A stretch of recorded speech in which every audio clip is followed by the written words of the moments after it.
2001 5.7 Chevy TVR Tuscan, as I said earlier on, 6-speed Viper gearbox. The engine was removed from a DTM race car, Jaguar. It was built for a German race car series. Did 3 races and then the kid stove the car in and the engine was removed.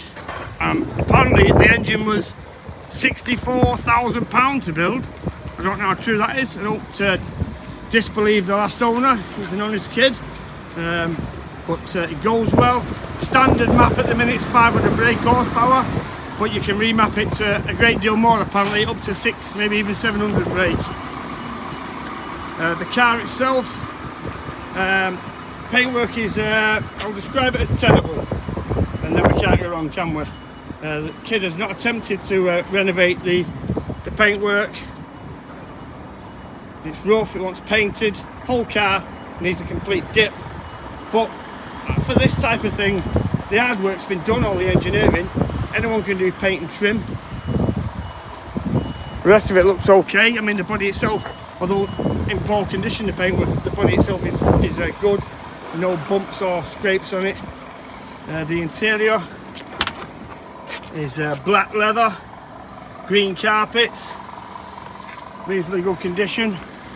The driver's seat bolster requires fettle, which is not an uncommon sight on an old Tuscan. The rest of the seat's okay, so once that back bolster reupholstered, you see my friend Adrian at TVR Central, he's your man for that sort of stuff.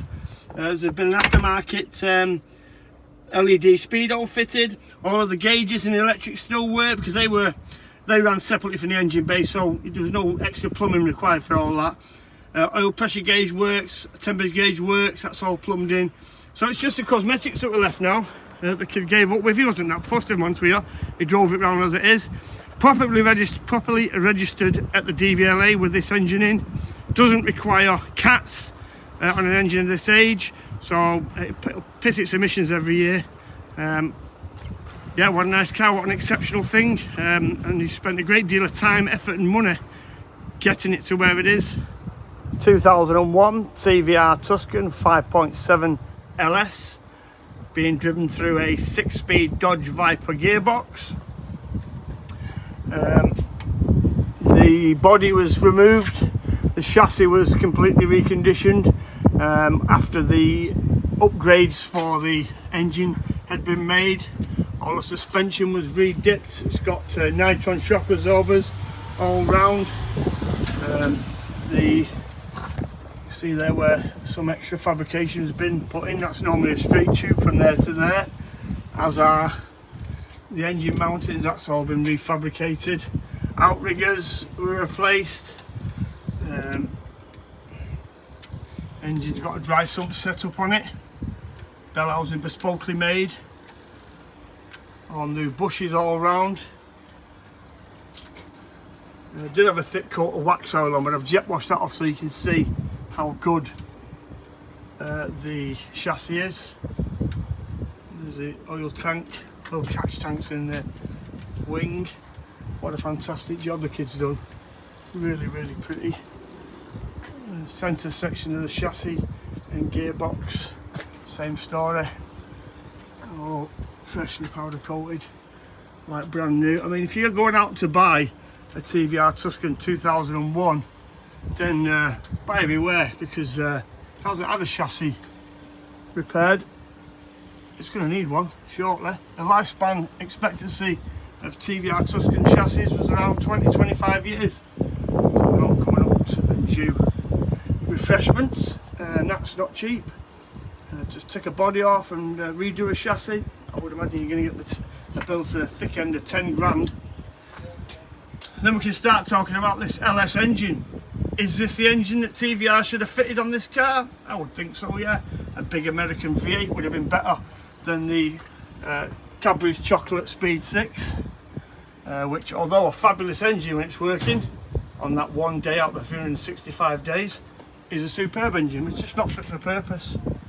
Soft as hen's eggs. All of the hoses, all the oil pipes, they're all braided. All the catch tanks all braided. Super, fantastic job. I'll do a walk round one of it driving.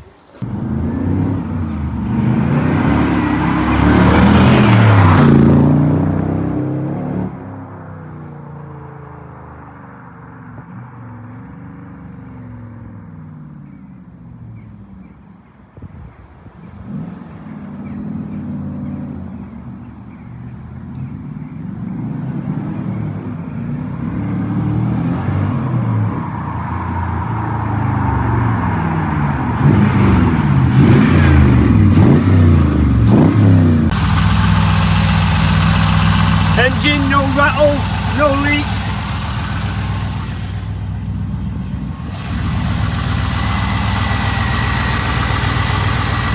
Everything runs spot on.